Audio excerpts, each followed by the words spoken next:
for me, the reason I returned to New Orleans, I mean, I'm from here, and so I grew up here, played music here. I was a bass player growing up, and back then they had clubs you could go play in at 15 and 16 even, and how you were drinking it legally at 18, which meant 14. You would be in a bar. Knicks, they're gone now, so I can say it. So you as a child, you were sort of adultrified pretty quickly in terms of your socialization process. So playing in clubs was, no one really cared, and that's been very, I think, hurtful for musicians when they get carded before they can go play in a bandstand. Because it's all about playing with people and learning. And your teacher used to invite you to a bar to come sit in with him, and he'd be doing his thing, and you'd sit in and play, and you'd just screw up and learn. And he'd call you on the off night, So for me, but what I never did do as a kid here, probably because of my ethnic background and upper middle class bringing up, my dad's an attorney, I never was really involved in that street scene of music, the brass band scene, the gospel scene. I'd go listen to it, but I never really got involved in it because I saw it unconsciously as, the great racial divide of our country. Well, that's their stuff, and this is my stuff.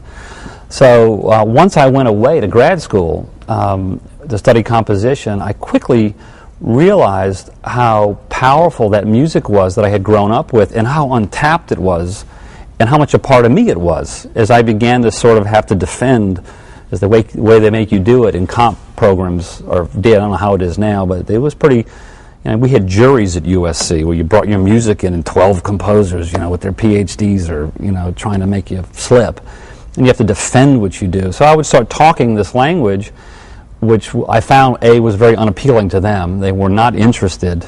I remember one of them saying, Jay, nothing of any import has come out of New Orleans in music ever, so I don't want to hear about that. And I was just like, okay. So it was a strange moment, but a realization of like, okay, I get this.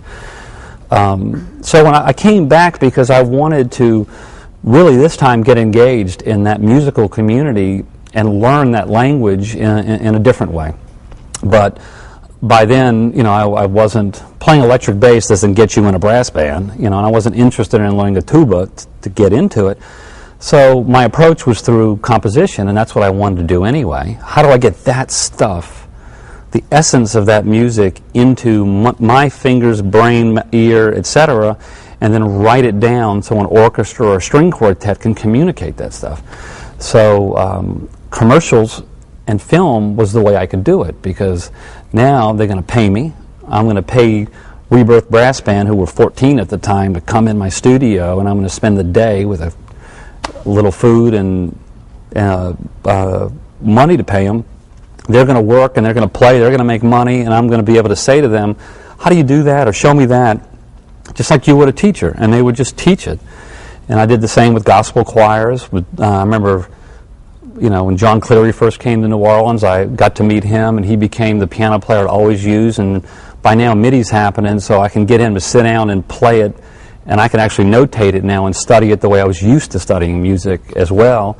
And I was able to integrate all of that knowledge into my art. So for me, and at first, man, it was like, here's my commercials, and here's my film, and here's my real compositions.